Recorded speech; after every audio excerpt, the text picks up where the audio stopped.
Bismillahirrahmanirrahim. Alhamdulillahirabbil alamin. Wassalatu wassalamu ala asyrafil anbiya'i wal mursalin. Sayyidina Muhammadin wa ala alihi wa sahbihi ajma'in. Alhamdulillah, para jemaah yang dirahmati Allah Subhanahu wa taala. Pertama dan utama sekali kita memanjatkan kesyukuran kita kepada Allah. Dan insya-Allah kita akan meneruskan di dalam pengajian di dalam kitab Nasaih Diniyah dan juga kitab Da'watut Tamah, kitab Fathul Qarib.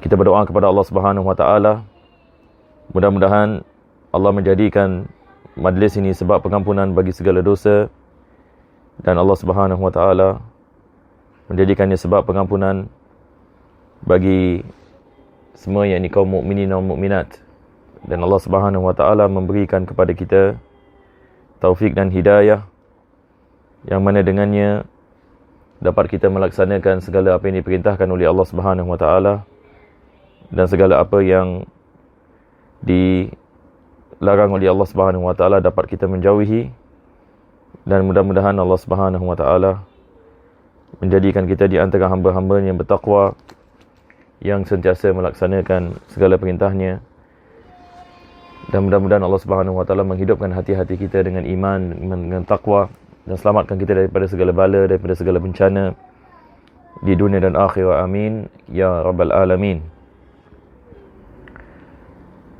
Maka insya-Allah kita kembali kepada kitab Nasaih Diniyah, dan kita telah sampai pada muka surat 87. Berkata Imam Al-Haddad, batal dakwaan orang yang berdosa dengan takdir. Jadi fasal ini Imam Al-Haddad membicarakan berkenaan dengan kesilapan ataupun kesalahan seseorang itu apabila dia melakukan maksiat yang mana dia menyalahkan takdir Allah Subhanahu wa taala. Maka ini adalah daripada perkara yang salah. Maka beliau mengatakan batal dakwaan orang yang berdosa dengan takdir. Adapun alasan yang mengatakan bahawa takdirlah yang menyebabkan seseorang itu berdosa, sebagaimana yang disebarkan oleh syaitan yang terkutuk di lisan kebanyakan kaum muslimin, maka padanya ada bahaya yang besar. Maka Imam Al-Haddad memulakan dengan mengatakan, barang siapa yang menyalahkan akan takdir Allah Subhanahu wa taala, sama ada dia melakukan maksiat ataupun dia melakukan perkara-perkara yang bercanggah dengan agama, maka ini adalah daripada tipu daya syaitan. Berikan saya minta maaf ya. Sekejap ya.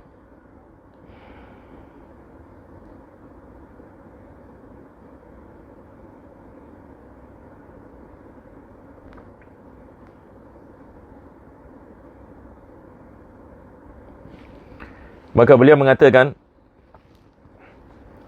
sebagaimana yang disebarkan oleh syaitan yang terkutuk di lisan kebanyakan kaum muslimin, maka padanya ada bahaya yang besar. Yang ini maksudnya di sini, seperti mana saya mengatakan, kalau sekiranya ada seorang muslim dia melakukan maksiat dan dia mengatakan saya melakukan maksiat sebab ini adalah takdir Allah Subhanahu wa taala, maka di sini perlu kita faham bahwasanya Allah Subhanahu wa taala memberikan kepada kita daya untuk membuat pilihan.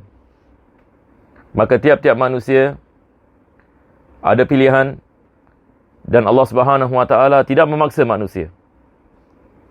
Apabila manusia memilih untuk melakukan maksiat, maka dia bertanggungjawab atas pilihannya. Allah Subhanahu wa taala dia yang menciptakan segala-galanya. Allah Subhanahu wa taala dia yang mengetahui apa yang akan berlaku.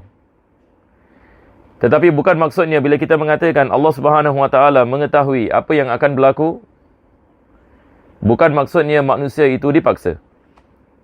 Maka dengan ini saya akan memberikan misal insya-Allah. Misalan yang ini seorang ini misalan dia melakukan maksiat. Bagaimana kita nak memahami ini perkara ini? Pertama sekali kita mengatakan Allah Subhanahu Wa Taala dia mengetahui bahwasanya orang ini akan melakukan maksiat. Yang ini maksudnya sebelum Allah Subhanahu Wa Taala menciptakan orang ini, Allah Subhanahu Wa Taala mengetahui yang dia akan melakukan maksiat pada sekian masa dan sekian tempat. Allah sudah mengetahui. Dan Allah Subhanahu Wa Taala berkehendak sedemikian. Apabila sampai kepada masanya Allah menciptakan perbuatan maksiat di dalamnya, maka di sini orang ini dia bertanggungjawab atas perbuatan tersebut. Sebab perbuatan tersebut dia adalah hasil daripada pilihan yang dia mahu, yang mana sudah diketahui oleh Allah Subhanahu Wa Taala. Maka di sini kita mengatakan, walaupun Allah Subhanahu Wa Taala sudah mengetahui segala-galanya, walaupun kita mengatakan segala-galanya berlaku dengan kuasa Allah Subhanahu Wa Taala, dengan kehendak Allah Subhanahu Wa Taala, akan tetapi manusia bertanggungjawab atas pilihan yang dilaksanakan olehnya. Jadi kalau sekiranya seorang itu dia melakukan maksiat dan dia menyalahkan takdir. Apa maksud menyalahkan takdir? Yang ini maksudnya dia mengatakan dia ini dipaksa. Dia tidak ada pilihan. Satu orang melakukan zina, dia mengatakan dia dipaksa melakukan zina. Dia tidak ada pilihan. Satu orang minum arak misalan, dia mengatakan saya tidak ada pilihan. Segala-galanya takdir, qada dan qadar. Maka di sini kita mengatakan ini adalah perkara yang salah dan ini adalah salah faham. Yang mana kita mengatakan Allah Subhanahu Wa Taala apabila menciptakan manusia, Allah Subhanahu Wa Taala memberikan kepada manusia daya untuk membuat pilihan. Maka atas pilihan yang dilakukan oleh manusia, Allah Subhanahu Wa Taala memberikan kepadanya pahala ataupun dosa. Maka tiap-tiap perbuatan daripada manusia, manusia ini bertanggungjawab. Dan manusia tidak dipaksa. Zaman dahulu kita ada satu kumpulan yang dikenali sebagai Jabriyah, yang mana mereka mengatakan manusia itu tidak ada pilihan. Dan ini adalah kumpulan yang sesat. Mereka mengatakan manusia ini diciptakan oleh Allah Subhanahu Wa Taala dan dia tidak ada pilihan. Yang ini maksud tidak ada pilihan, maksudnya segala-galanya dipaksa. Ini tidak betul. Manakala kita ada lagi satu kumpulan yang mengatakan manusia ini tidak dipaksa, akan tetapi dia boleh menciptakan perbuatannya sendiri. Ini juga adalah satu kesesatan. Ini adalah daripada fahaman kumpulan yang dikenali sebagai Mu'tazilah. Mereka mengatakan manusia mampu untuk menciptakan perbuatannya sendiri. Manakala fahaman yang betul Ahlus Sunnah wal Jamaah mengatakan manusia itu tidak dipaksa, bahkan manusia itu diberikan pilihan. Dan Allah Subhanahu Wa Taala memberikan pahala dan dosa berdasarkan dengan pilihan yang dilakukan oleh manusia. Manakala perbuatan manusia itu adalah ciptaan Allah Subhanahu Wa Taala. Manusia tidak mampu menciptakan perbuatannya. Sebab kalau kita mengatakan manusia itu mampu untuk menciptakan perbuatannya, maksudnya dia boleh melakukan sesuatu bercanggah dengan apa yang dikehendaki oleh Allah. Dan ini adalah perkara yang mustahil. Itu sebab kita mengatakan manusia tidak ada kemampuan untuk menciptakan perbuatannya sendiri. Bahkan perbuatan yang adalah ciptaan Allah, dalam masa yang sama, ini bukan menunjukkan bahawasanya manusia itu dipaksa. Bahkan manusia itu diberikan pilihan, dan Allah Subhanahu Wa Taala melihat kepada pilihan yang dilakukan oleh manusia. Maka Al-Imam Al-Haddad ini mengatakan, sebagaimana yang disebarkan oleh syaitan yang terkutuk. Di sini syaitan melakukan was-was kepada manusia. Yang ini ada sebagian orang melakukan maksiat seperti mana kita mengatakan, dia melakukan maksiat, dia mengatakan saya tak ada pilihan. Apa nak buat? Ini qada dan qadar. Ini orang yang jahil, yang tidak memahami masalah ini. Dia tidak mengetahui yang ini adalah daripada was-was syaitan. Daripada cara syaitan menyesatkan manusia, adalah syaitan mewaswaskan kepada hati manusia, yang manusia ini, dia sebenarnya tidak ada pilihan. Yang penting ikut saja apa dia nak buat. Sebab segala-galanya Allah Subhanahu Wa Taala, yakni yang Allah Subhanahu Wa Taala yang melakukan. Maka ini adalah daripada cara syaitan menyesatkan manusia. Dan sampai hari ini kita lihat ada yang orang Islam yang terjebak dalam masalah ini ataupun fahaman ini.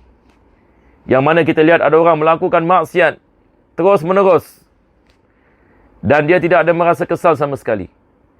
Apabila kita mengatakan kepadanya supaya bertaubat, dia mengatakan ini adalah qada dan qadar. Ini menunjukkan orang seperti ini pada hakikatnya dia tidak memahami apa yang dimaksudkan dengan qada dan qadar. Qada dan qadar ini perlu kita mempelajarinya, bukan satu perkara yakni yang kita boleh terus ini menghukumkan hanya dengan menggunakan akal fikiran kita. Sebab kita ada pengajaran-pengajarannya yang perlu kita memahami. Dan juga keterangan-keterangan. Apa yang dimaksudkan dengan qada, apa yang dimaksudkan dengan al-qadar. Itu sebab asas perjalanan kita menuju kepada Allah Subhanahu Wa Taala adalah dengan kita memahami sifat. Dengan kita mempelajari ilmu tauhid ataupun ilmu aqidah. Supaya amalan-amalan kita insya-Allah diterima oleh Allah Subhanahu Wa Taala. Kalau sekiranya akidah kita rosak, seperti mana ulama kita mengatakan, segala-galanya akan rosak. Dia ibarat foundation bagi agama ini. Seperti mana ulama kita dahulu mengatakan, asasuddin ma'rifatullah. Asas bagi agama ini, dia adalah kenal kepada Allah Subhanahu Wa Taala. Maka kita perlu mengenali Allah. Kita perlu mengenali siapa Tuhan yang kita sembah. Apa yang dia mahu daripada kita. Dan bagaimana kita nak melaksanakannya. Dan sebagainya. Maka ini semua memerlukan kepada ini kepada ilmu agama. Mudah-mudahan Allah Subhanahu Wa Taala memberikan kepada kita taufik dan hidayah insya-Allah. Kita meneruskan apa yang disebutkan ini oleh Al-Imam Al-Haddad, yang mana beliau mengatakan seterusnya, sekiranya dikatakan kepada salah seorang di antara mereka yang telah meninggalkan kewajipan yang diperintahkan oleh Allah dan melakukan pula setengah dari larangannya, bahawa anda telah melanggar perintah Allah dan Rasulnya, kelak ia akan menjawab bahawa yang demikian itu telah ditakdirkan oleh Allah. Ini seperti mana tadi kita mengatakan, orang ini yang melakukan maksiat, apabila ditanya kenapa dia melakukan maksiat, maka dia mengatakan ini adalah sesuatu yang ditakdirkan oleh Allah Subhanahu Wa Taala. Ia berani membuat alasan-alasan yang batil dan mencuci diri dari kesalahan yang dilakukan itu, sambil melimpahkan tuduhan-tuduhan yang tidak benar terhadap Allah Ta'ala atas segala kelakuannya yang tidak baik.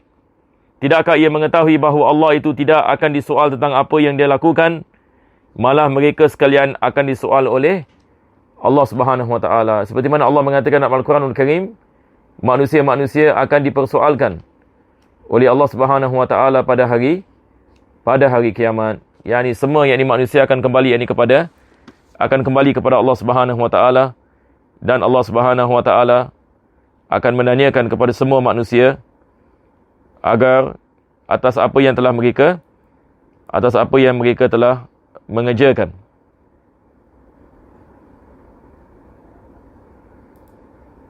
Minta maaf ya.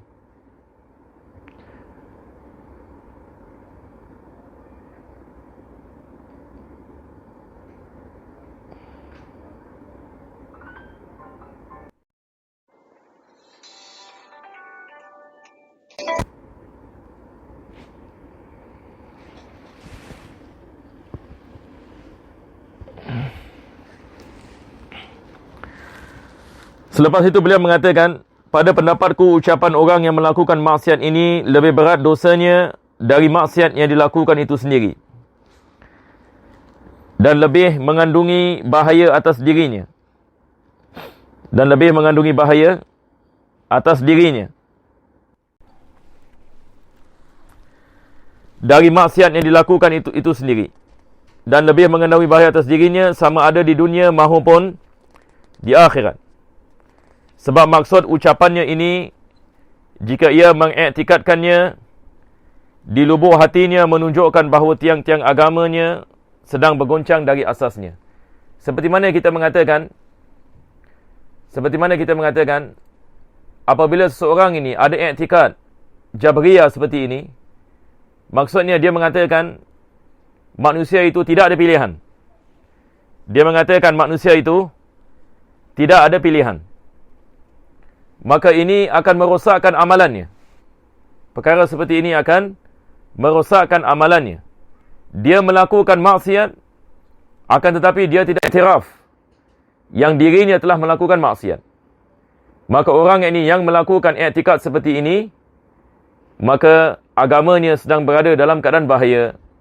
Walaupun dia melakukan ketaatan, walaupun ini dia melakukan ketaatan, akan tetapi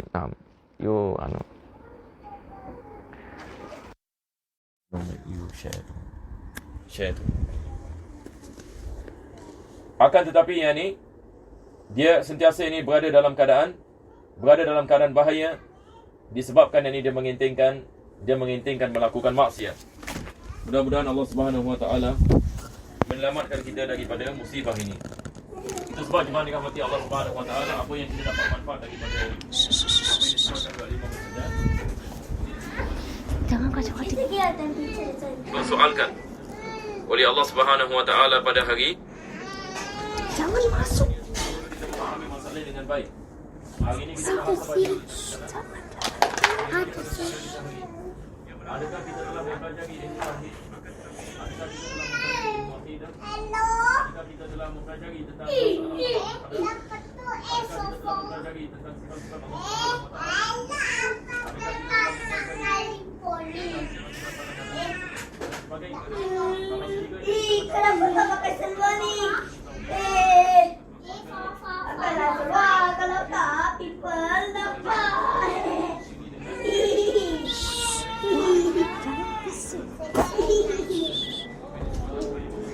Ini dia awak bersokot.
Kakak. Ia akan meminta ampun. Tentang ia tiada mengaku bahawa segala perbuatan itu, dosa itu dilakukan dengan kehendaknya. Ini masalah. Jadi orang yang melakukan dosa ini, dia tidak ada iktiraf yang dia telah melakukan dosa itu. Maka ini adalah masalah. Ini adalah masalah. Kenapa ini masalah? Sebab dia menjalankan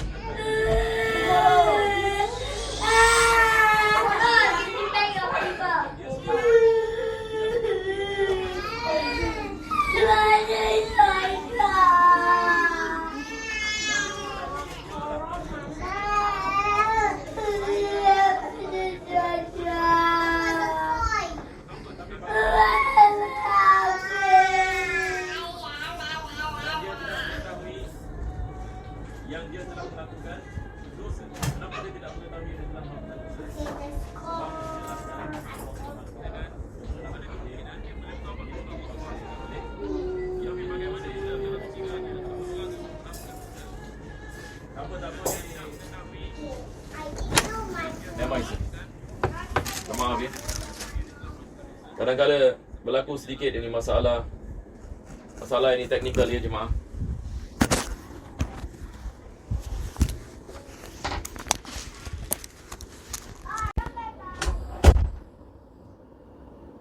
Jadi insya-Allah sekarang ini kita akan masuk kepada kitab yang seterusnya, yaitu kitab Fathul Qarib insya-Allah.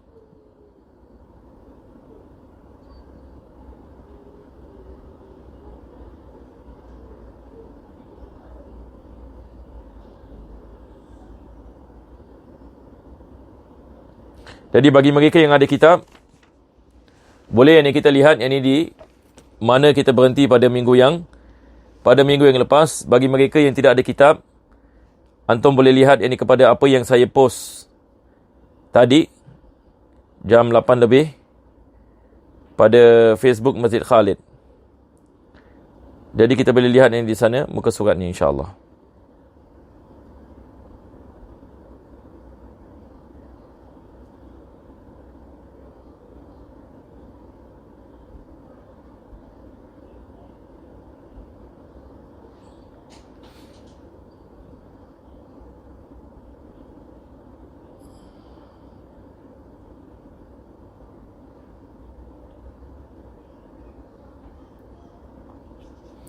Minta maaf ya, saya ambil masa sikit. Ya salam. Okey. Jadi insya-Allah kita meneruskan daripada mana kita berhenti. Kita setelah masih ini berada dalam bab luqatah. Dan pada minggu yang lepas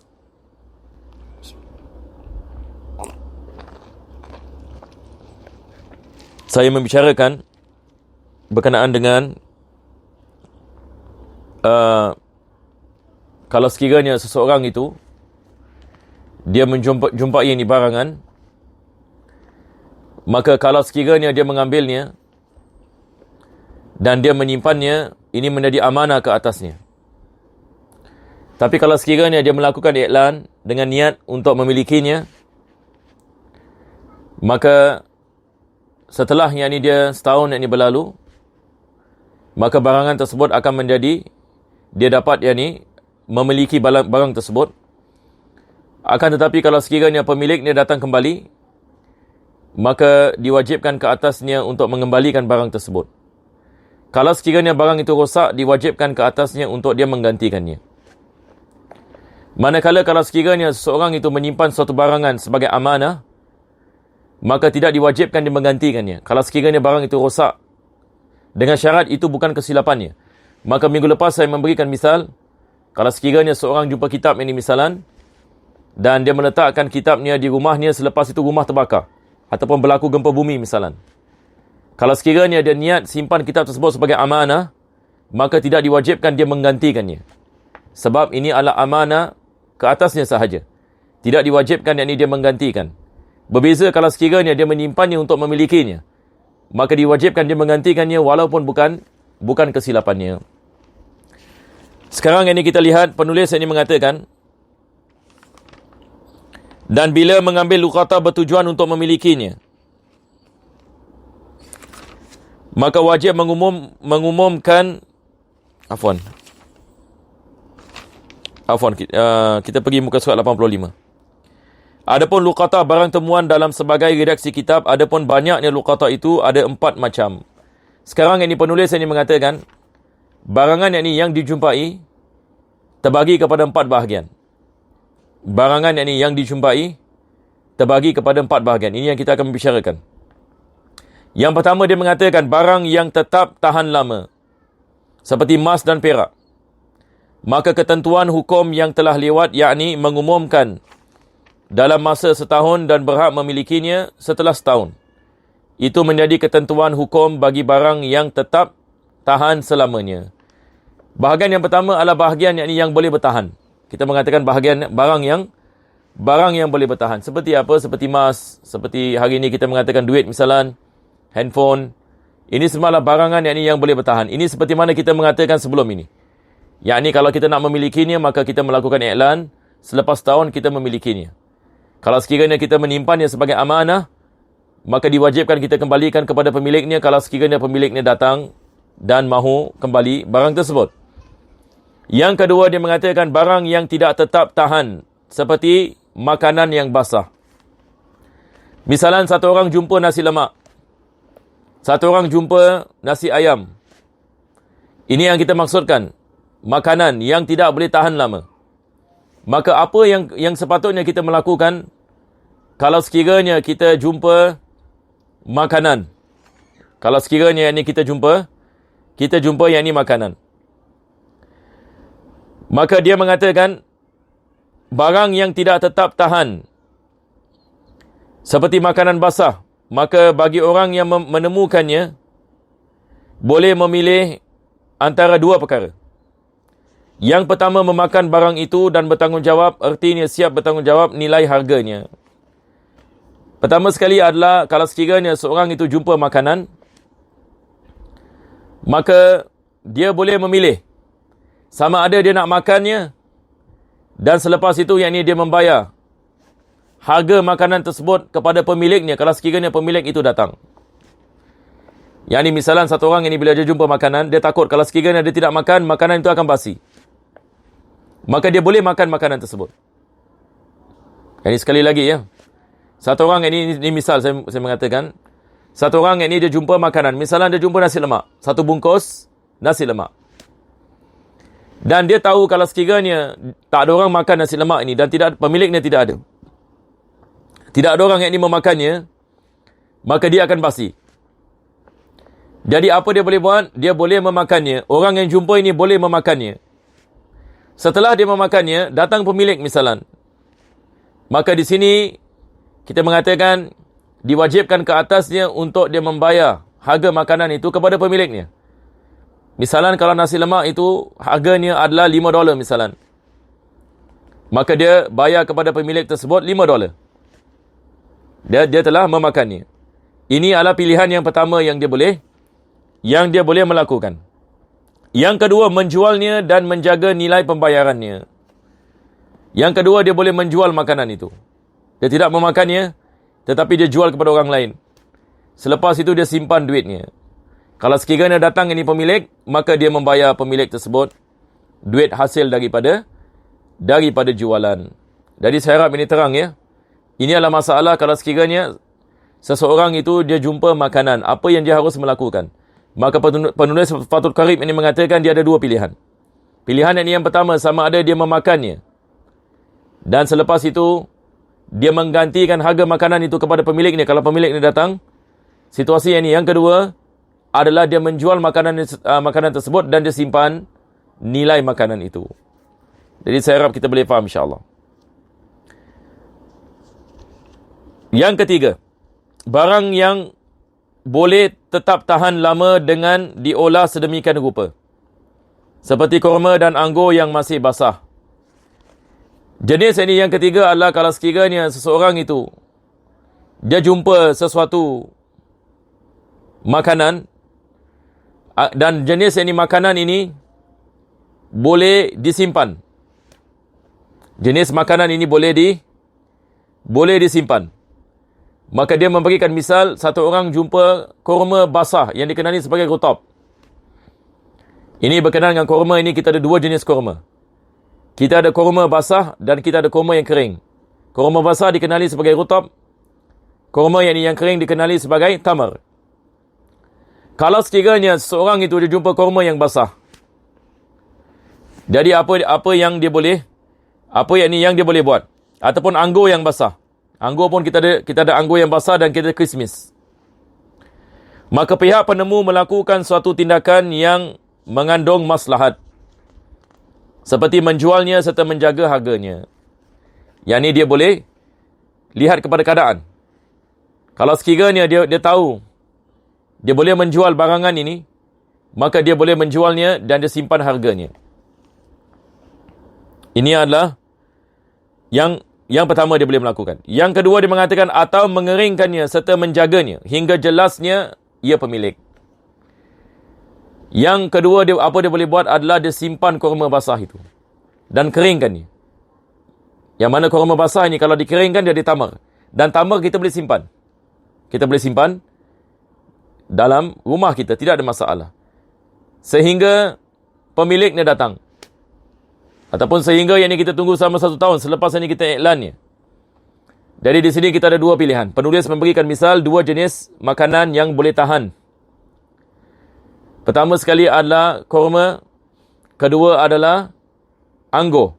Kalau sekiranya dia merupakan kurma yang basah, maka kita ada pilihan. Sama ada kita nak menjualnya dan simpan harganya, ataupun kita keringkannya dan simpan tamar itu. Kurma apabila dikeringkan dia menjadi tamar. Berkenaan dengan anggur ini, kalau sekiranya kita keringkannya dia menjadi kismis, maka ini boleh tahan lama. Maka kita boleh simpannya sehingga datang pemiliknya. Jadi kita ada 2 pilihan di sini. Jadi ini adalah jenis barangan yang dijumpai yang ketiga. Yang keempat dia mengatakan barang yang memerlukan nafkah seperti binatang. Yang ini barangan yang kita jumpa ini memerlukan kepada nafkah. Seperti apa? Satu orang jumpa binatang ternakan misalnya.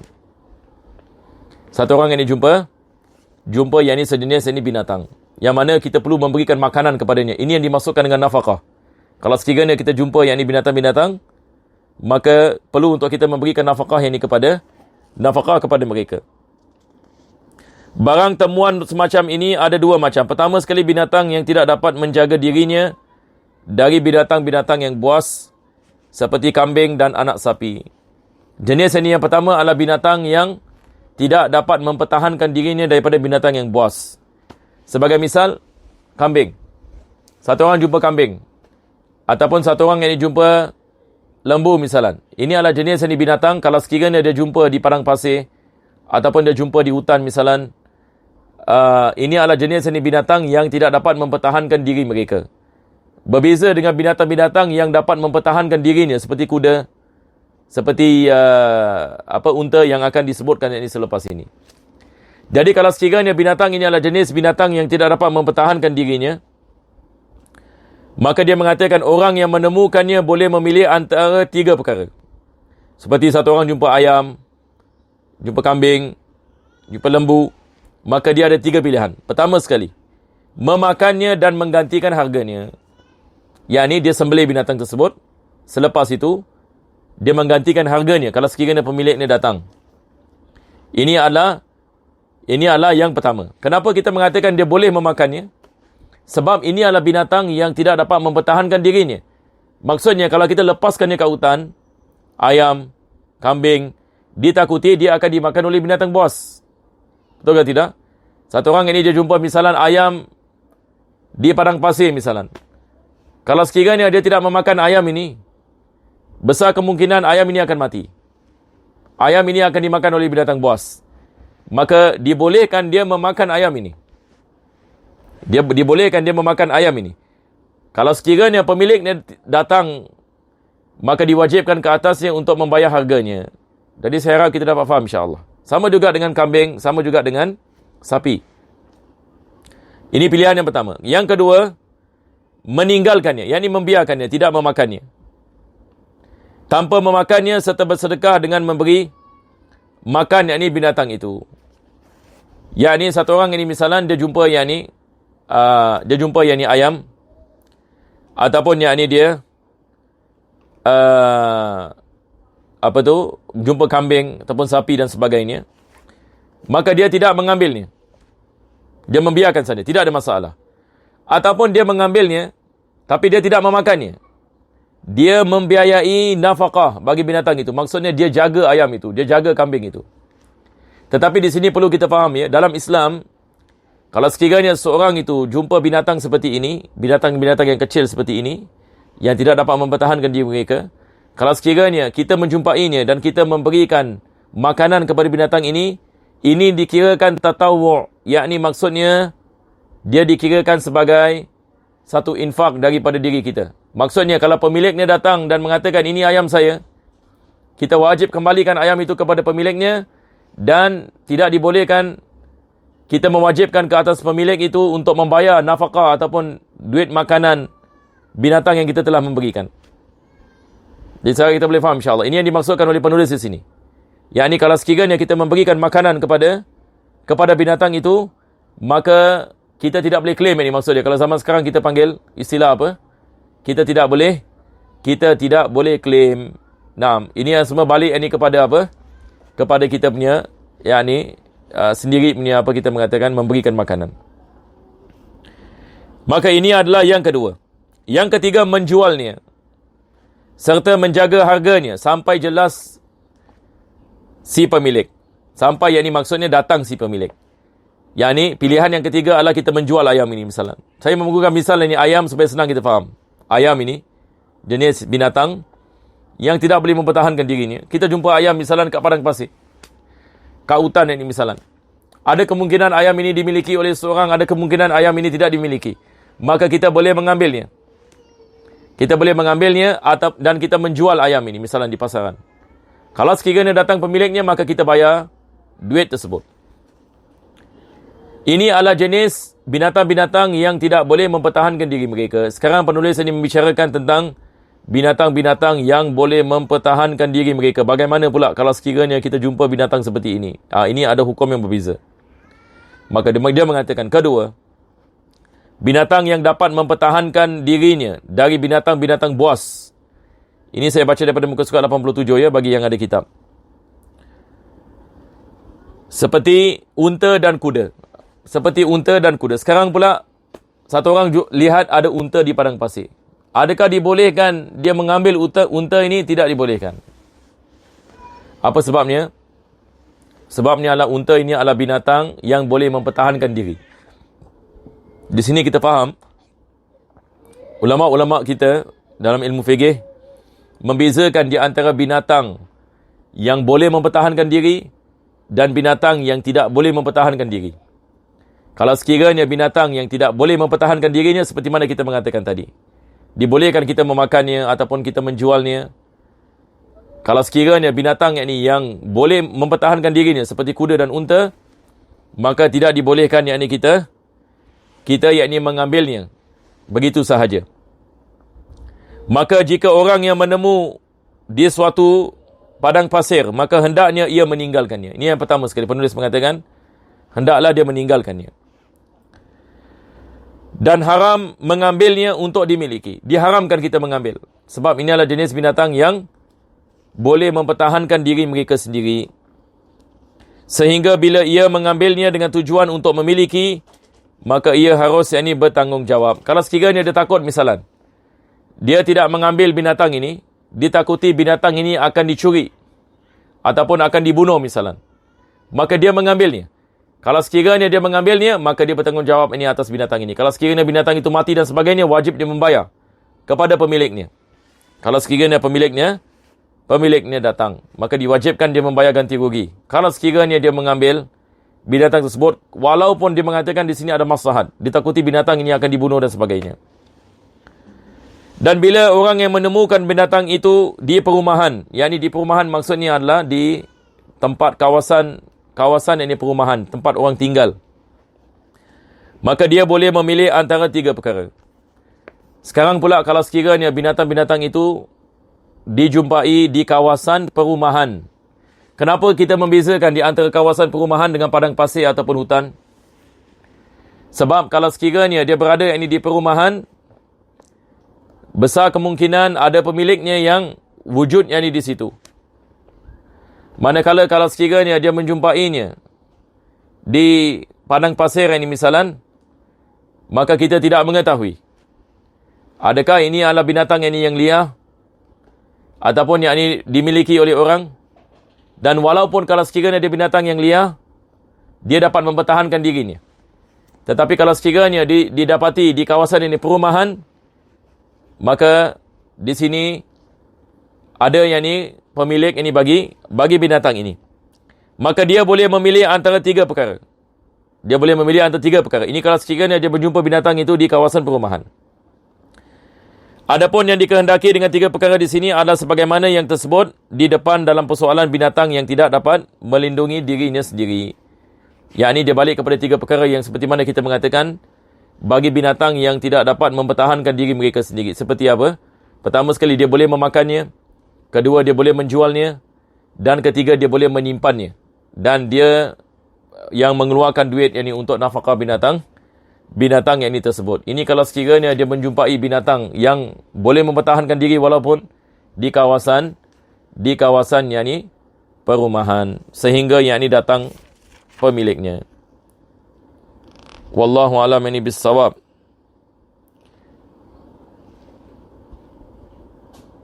Jadi saya rasa kita dah sampai yang ini pada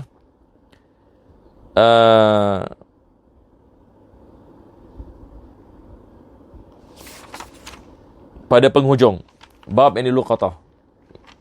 Selepas itu penulis yang ini mengatakan fi ahkamil laqit. Yang ini bab seterusnya adalah berkenaan dengan kalau sekiranya seseorang itu jumpa bayi di tengah jalan. Ini dikenali sebagai laqit. Pada fasal yang seterusnya kita akan membicarakan ini tentang masalah laqit. Tetapi saya ingat kita sekarang berada di bulan Syaban. Ada kemungkinan minggu depan insya-Allah saya masuk bab puasa. Wallahu alam.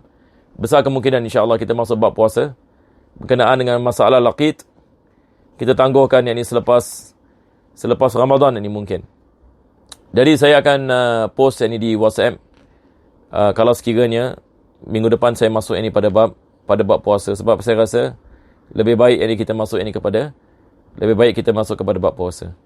Dan kalau sekiranya ada jemaah yang ada soalan ini, nak menanyakan soalan atas apa yang kita membicarakan, bolehlah tanya. Kalau tidak, insya-Allah saya akan berhenti yang ini di sini.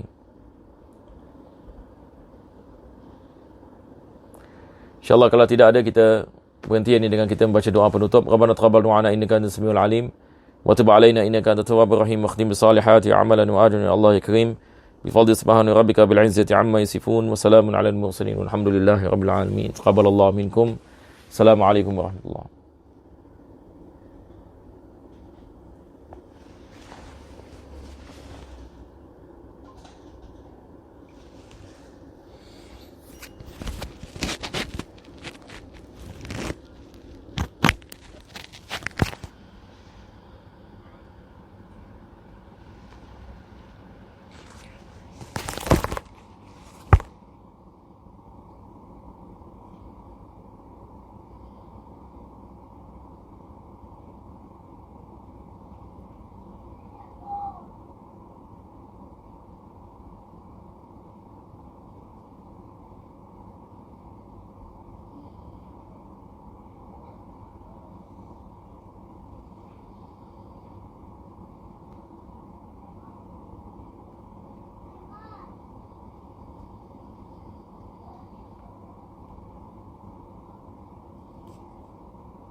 Wassalamu ala asyrafil anbiya'i wal mursalin.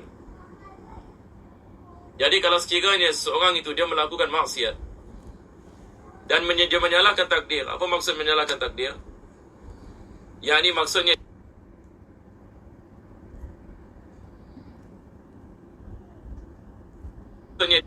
dia mengatakan dia ini dipaksa. Dia tidak ada pilihan. Satu orang melakukan zina, dia mengatakan dia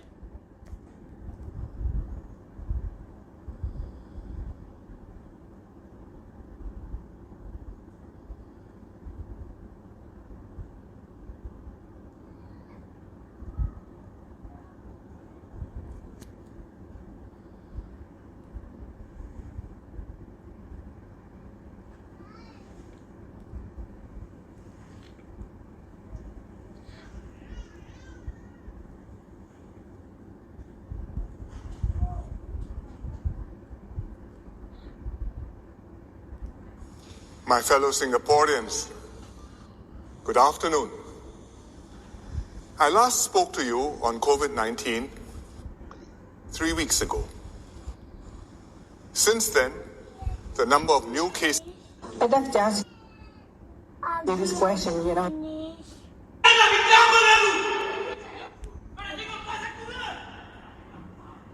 Have you finished? Ya.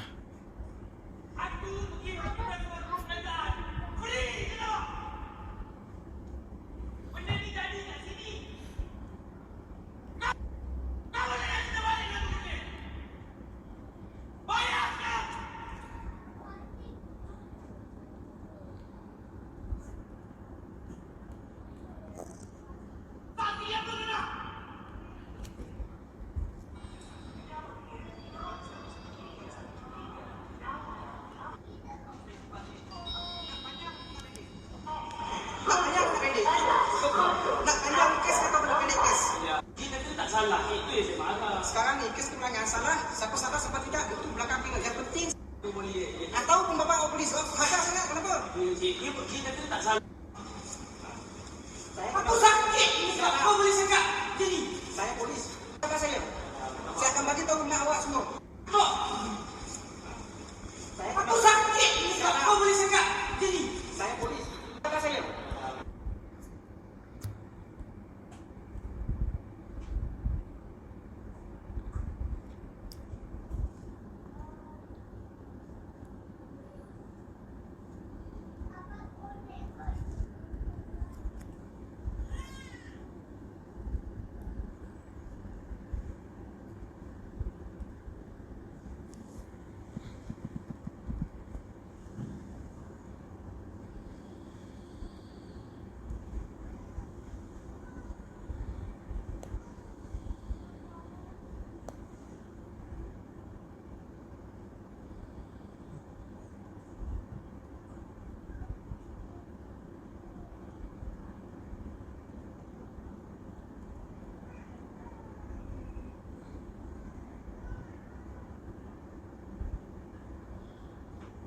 لا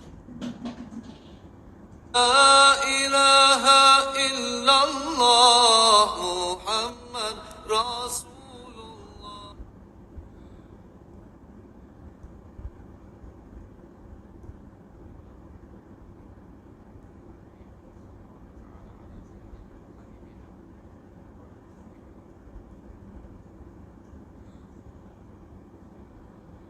السلام عليكم ورحمة الله تعالى وبركاته. So many questions are coming about this pandemic that we are living through, and a question that just came through from a dear teacher.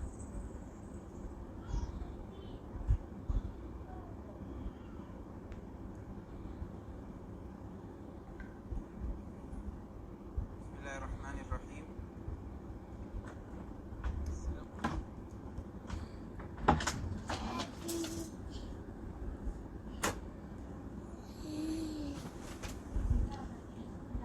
Assalamualaikum warahmatullahi wabarakatuh. Yes. Abba already eat and drink. Happy, happy, happy, happy.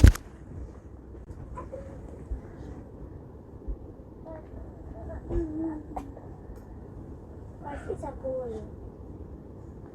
Ano ba supposed to be more? Happy,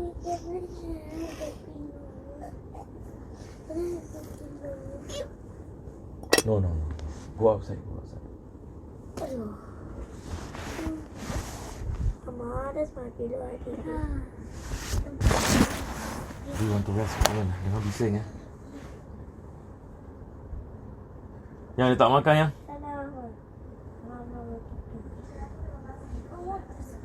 Apa dia?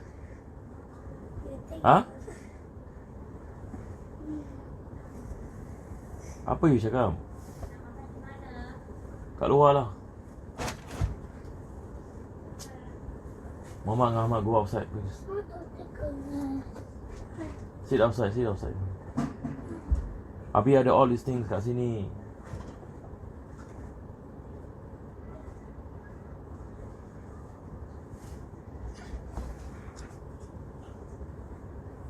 Abi going out already, come.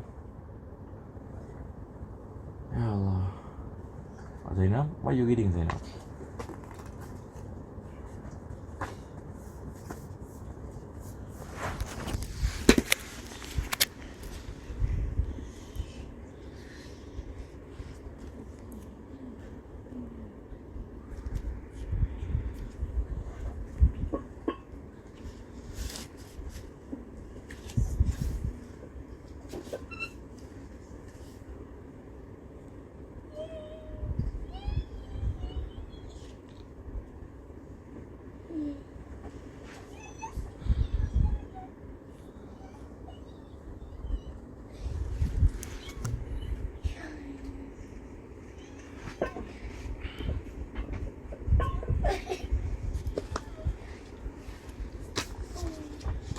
I can read the vision.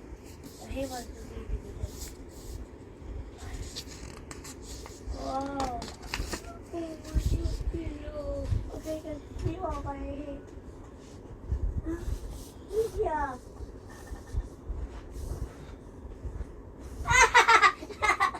You sleep on my butt. The world is facing the biggest challenge of our time. We are here to help small businesses and business community at large. Business meetings, presentation, training are all suspended, but your business does not have to, because the show must go on.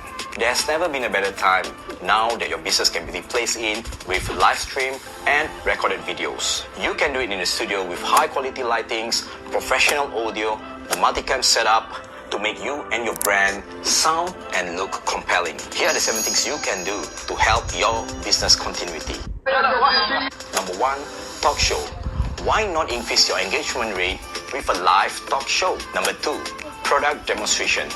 Do a live product demonstration and how to explain a video. Number 3, corporate training. You can now upgrade your employees and partners with an interactive video presentation. Number 4, e-learning. You can pre-record as many modules as you want, upload it, and they can access it. Doing like this means I'm okay?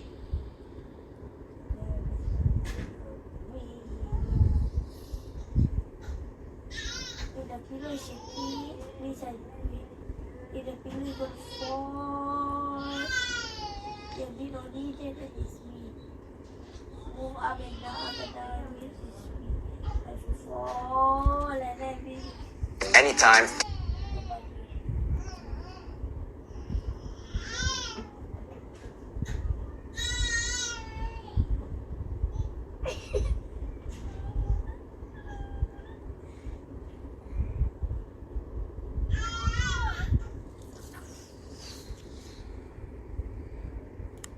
want to, yeah, you have to put this Anywhere.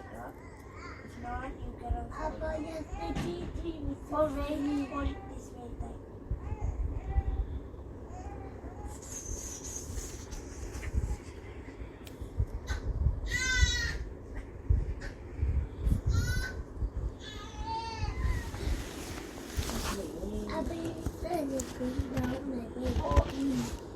Stop and do it.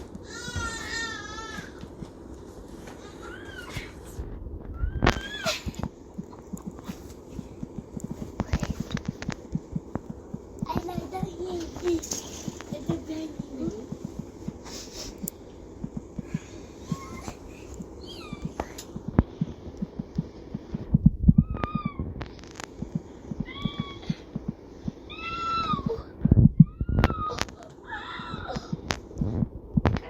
you just fall, you just go down.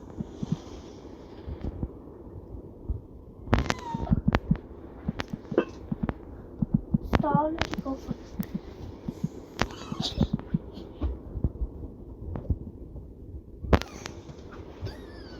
You want to fall down, you hold across and you see my feet are far, no?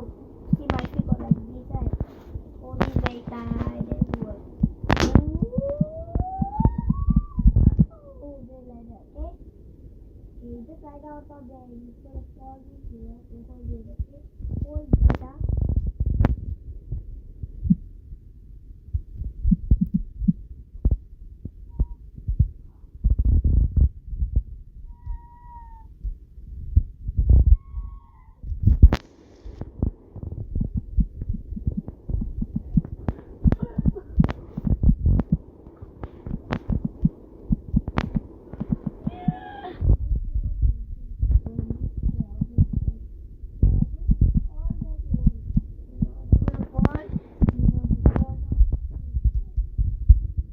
No, it's not that easy.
Sit on it is how you make it. Yeah, stuck over here.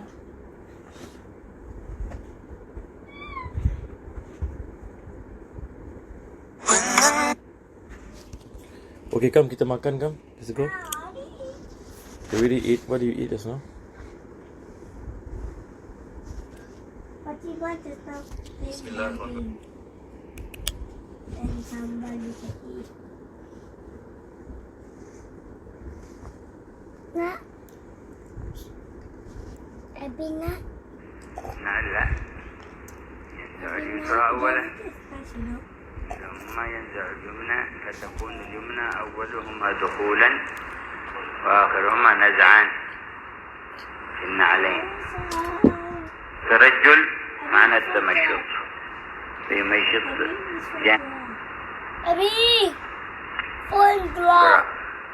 فكان صلى الله عليه وسلم يبدأ باليمين في طهوره أي تطهره، وهذا شامل للوضوء والغسل والتيمم، وفي ترجله أي تمشيط شعر رأسه الشريف ولحيته صلى الله عليه وسلم، وفي تناوله أي لبس نعله. في روايته وفي سواكه صلى الله عليه وسلم وفي شأنه كله. وجاء في رواية السواك باليد اليمنى. ويبدأ بتسويك الجانب الأيمن من الفم، الجانب الأيمن من الأسنان يدلكه قبل الأيسر. يبدأ بالجانب الأيمن أعلى وأسفله، ثم الجانب الأيسر أعلى وأسفله. Kamu tak mau minum ni, tak mau minum. Kamu tak mau. تشريعا لأمتي. Put ada cucuk dia. باطن الأسنان وكراسيها والحنك، كما أنه يستعمل دلك اللسان إذا دلك الأسنان، إنما دلك الأسنان بالعرض ودلك اللسان بالطول.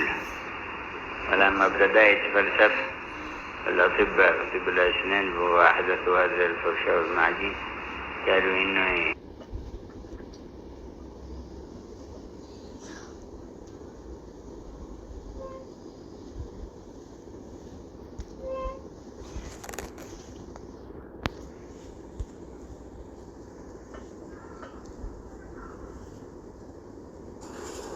الحمد